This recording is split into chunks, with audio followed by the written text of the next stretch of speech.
Hey everybody, welcome back. It's another week of Ritter Roundup, and I am way late with all the videos for this week, so I deeply and regrettably apologize for not having anything out earlier this week. But once again, I am dealing with a flooded house, new work situation, and kids that are sick. So without further ado, let's go over the 16-10 win for the Carolina Panthers over the Houston Texans in week 4. And you know what? This one starts with the defense and the defense in its entirety. This is just an absolutely amazing game from front to back for the defense. They were put in bad situations all game long and did really well, letting the Texans come away with only 1 touchdown off of 3 turnovers and 1 field goal. And this isn't some shabby offense. This is Deshaun Watson, DeAndre Hopkins, Carlos Hyde led offense with an outstanding left tackle that the Houston Texans were able to get off of a trade. I mean, you're looking at Tunsil as one of the premier left tackles for the next 5-6 years at least. Well, possibly. But at this point in time, like this game, the pundits all had this as like a 3-1 odds that the Texans would win, but the Panthers came out and established their dominance on defense and did not allow Watson to ever feel comfortable in the pocket with an absolutely insane amount of pressures and 6 sacks. So Cardinals, they got 8 sacks. Against the Texans, they got 6 sacks, and this is a pretty average or above average offensive line, but they were just able to bring great pressure. Watching Shaq Thompson just go through time and again and just beating guards or tackles and making great moves. I mean, his sack this week was absolutely fantastic. Luke Kuechly was running around like crazy.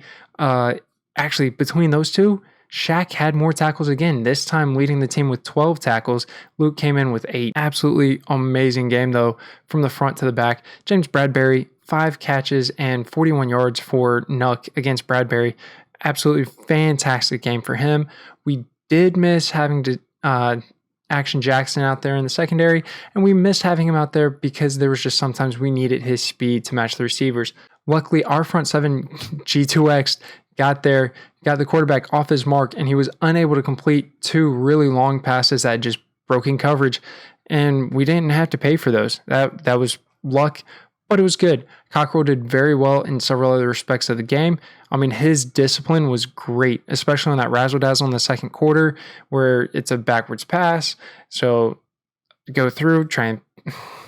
You know what? I knew they were going to try and do some razzle-dazzle. They did the week prior in week 3 with another second quarter flea flicker, and okay, I get it. You think that you have to spice it up and you can't run standard plays, and it's great. It's a great momentum shifter if they completed it, but our defense did fantastic. I'm just glowing about the defense. Let's get back to the offense, and Christian McCaffrey did literally everything except for being offensive lineman, except for when he actually did go out there and block, and he did really well. Once again, 27 carries, 90-something yards. Let me see. 27 carries, 93 yards, 10 catches for 86 yards, and a touchdown. He accounted for 179 yards from the line of scrimmage of the Panthers' 279 yards, and he now accounts for 57% of the touches for the team. So for 4 weeks, he's almost 60% of our offensive production, which is literally insane. I really hope that we start getting some of the other playmakers involved. Kyle Allen did a passable job this week, and I say passable because he just did not look comfortable making reads. It always went to the check down, except for a couple of deep throws where Curtis Samuel busted some coverage. Or, I mean, he really had Greg Olsen a couple of times in the seams, and he just didn't pull the trigger.